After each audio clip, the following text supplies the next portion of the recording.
नमस्कार दोस्तों, इस वीडियो में हम जानेंगे कि 12वीं कक्षा के बाद से आईपीएस ऑफिसर कैसे बने, यानी how to become an IPS officer after 12th। तो जानने के लिए ये वीडियो देखते रहिए। तो सबसे पहले आपको किसी भी विषय से आर्ट्स, साइंस या कॉमर्स से 12वीं कक्षा पास करनी है। उसके बाद आपको किसी भी कोर्स से या फिर किसी भी विषय में ग्रेजुएशन डिग्री पूरी करनी है, जैसे बीए, बीकॉम, बीएससी, ये कुछ प्रमुख ग्रेजुएशन डिग्रियां होती हैं। जब आप ग्रेजुएशन डिग्री पूरी कर देते हैं तो उसके बाद आप आईपीएस का एग्जाम दे सकते हैं।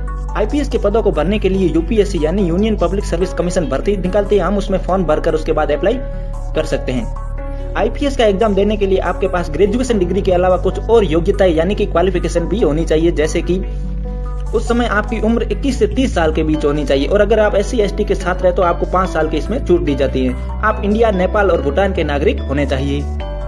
शारीरिक योग्यता यानी फिजिकल क्वालिफिकेशन की बात करें तो अगर आप पुरुष है तो आपकी हाइट 165 सेंटीमीटर होनी चाहिए और ये जनरल कैटेगरी के लिए है। SC ST व OBC के कैंडिडेट के लिए 160 सेंटीमीटर हाइट होनी चाहिए और 84 सेंटीमीटर चेस्ट यानी कि सीना होना चाहिए सभी कैटेगरी के स्टूडेंट के लिए।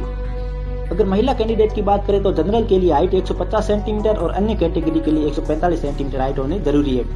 इसके साथ ही महिलाओं की चेस्ट 79 सेंटीमीटर होनी चाहिए सभी कैटेगरी के स्टूडेंट के लिए। आई साइट यानी कि आंखों का विजन, पुरुष और महिलाओं के लिए ठीक आंखों का विजन 6/6 या 6/9 होना चाहिए और कमजोर आंखों का विजन 6/12 या 6/9 होना जरूरी है। तो दोस्तों, अगर आपके पास ये सभी क्वालिफिकेशन और शारीरिक योग्यताएं हैं तो आप आईपीएस की परीक्षा में बैठ सकते हैं। अगर आईपीएस की परीक्षा प्रक्रिया की बात करें तो ये 3 चरणों में होती है। सबसे पहला है प्रीलिम्स एग्जाम यानी प्रवेश परीक्षा, दूसरा मेन एग्जाम यानी कि मुख्य परीक्षा और लास्ट स्टेप और तीसरा है इंटरव्यू यानी कि साक्षात्कार। सबसे पहले आपको प्रवेश परीक्षा के लिए आवेदन करना पड़ेगा। प्रवेश परीक्षा में 2 पेपर होते हैं, दोनों ही पेपर 200 नंबर के होते हैं जो कि ऑब्जेक्टिव टाइप यानी कि वैकल्पिक होते हैं। प्रवेश परीक्षा अच्छे से पास करने के बाद आप मेन एग्जाम के लिए चयनित हो जाते हैं। मेन एग्जाम यानी कि मुख्य परीक्षा की बात करें तो ये लिखित होती है, यानी आपको बोर्ड एग्जाम की तरह ही प्रश्नों के उत्तर लिखने होते हैं, जिसमें कुल मिलाकर 9 पेपर होते हैं। 2 पेपर क्वालिफाइंग पेपर होते हैं और बाकी 7 मेरिट के लिए होते हैं।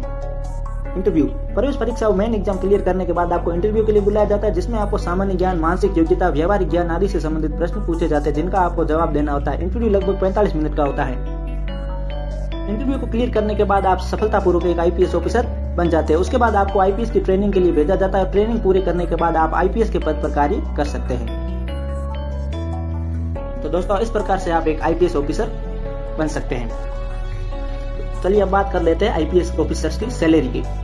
तो दोस्तों, आपको बताना चाहूंगा कि आईपीएस के अंतर्गत जूनियर लेवल से लेकर सीनियर लेवल तक कई पद आते हैं, जैसे DSP, ASP, SSP, DIG, DGP. तो इनकी सैलरी भी इनके पद के अनुसार अलग अलग होती है। अगर हम जूनियर लेवल से लेकर सीनियर लेवल तक के ऑफिसर्स की सैलरी की बात करें तो ये 50,000 से लेकर 2.5 लाख के बीच हो सकती है। तो दोस्तों, उम्मीद करता हूँ आपको ये वीडियो पसंद आया होगा। अगर वीडियो पसंद आया तो इसे लाइक, शेयर जरूर करें और चैनल को सब्सक्राइब जरूर करें ताकि आपको नए वीडियोस की जानकारी मिलती रहे। धन्यवाद।